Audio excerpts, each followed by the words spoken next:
ফেসবুকে মৃত্যুর খবর ঘন্টা না পেরোতেই জীবিত ঘোষণা গায়িকা ও ইনফ্লুয়েন্সার বর্ষা চৌধুরী যেন নিজেই এক রহস্য।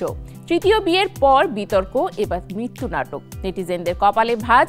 বর্ষার এমন মৃত্যু নাটক দেখে খেপে গেলেন চিত্রনায়িকা পরিমণি। সবাই আমাকে কিভাবে নিবে, আমি কিভাবে সমাজে চলবো, আমি কিভাবে নারী হয়ে বাঁচবো, আমার গলায় এতগুলো দাগ।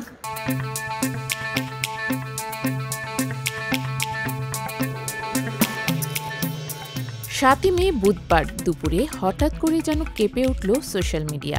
গায়িকা ও ইনফ্লুয়েন্সার বর্ষা চৌধুরীর ভেরিফাইড ফেসবুক পেজ থেকে ঘোষণা হলো তিনি মারা গেছেন। মুহূর্তে যেন খবর ভাইরাল হয়ে পড়ে। চোখের পলকে স্ট্যাটাসে ছেয়ে যায় বর্ষার স্মরণে শোকবার্তায়।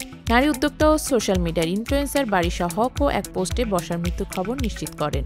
বর্ষা চৌধুরীকে নিয়ে কাজ করা অনেকেই শুরু করেন তার প্রতি শ্রদ্ধা জানানো, কিন্তু নাটকীয় মোড় নেয় পুরো ঘটনা। বিকেলের মধ্যে বারিশা আবার একটি নতুন পোস্ট দিয়ে জানান বর্ষা আসলে বেঁচে আছেন। বর্ষার পরিবার সূত্রে পাওয়া তথ্য অনুযায়ী তার মৃত্যুর খবরটি সম্পূর্ণ মিথ্যা এবং বিভ্রান্তিকর। বর্ষার নিজস্ব ফেসবুক পেজ হ্যাকড হতে পারে বলেও সন্দেহ করা হয়। তবে কে বা কারা এই খবর ছড়িয়েছে এবং কী উদ্দেশ্যে তখনও তা অস্পষ্ট ছিল। এই বিভ্রান্তিকর পরিস্থিতিতে সামাজিক মাধ্যমে সরব হন ঢালিউডের আলোচিত অভিনেত্রী পরিমণি। এক স্ট্যাটাসে তিনি স্পষ্ট ভাষায় লেখেন, রাখাল আর বাঘের গল্পের মতো না হোক কোনোদিন। মৃত্যু নিয়ে এমন মজা আর নিয়েন না বা কাউকে নেয়ার সুযোগও দিয়েন না ডিয়ার বর্ষা চৌধুরী। তবে এটি বর্ষা চৌধুরীর প্রথমবারের মতো বিতর্কে জড়ানো নয়। তার ব্যক্তিগত জীবন আগে থেকেই আলোচিত ছিল। 2 বছর আগে তার দ্বিতীয় স্বামী ব্যান্ড শিল্পী রুমি রহমানের আকস্মিক মৃত্যুর পর বর্ষা ভেঙে পড়েন। তখন তাদের সন্তান ছিল মাত্র 1.5 মাস বয়সী।